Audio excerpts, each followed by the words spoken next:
या परिसरामध्ये काहींची दहशत आहे.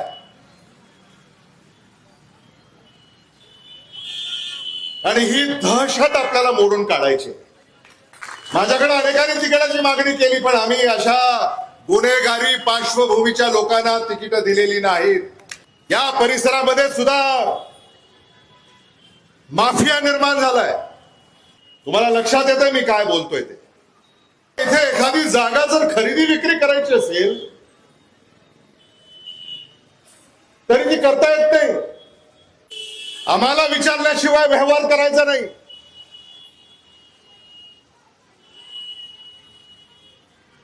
आणि अशा उमेदवारांच्या कृपा करून पाठीशी उभं राहू नका. आणि इथं उपस्थित असलेल्या सगळ्यांना मी सांगू इच्छितो की सत्तेचा दुरुपयोग जर इथं सत्ता पक्षाचे उमेदवार करणार असतील तर ते सहन करायचं नाही. निवडणुका कायद्याच्या चौकटीमध्ये होतील.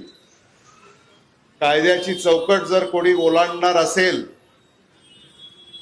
तर तुम्ही आम्ही मिळून त्याचा बंदोबस्त केल्याशिवाय स्वस्थ बसायचं नाही.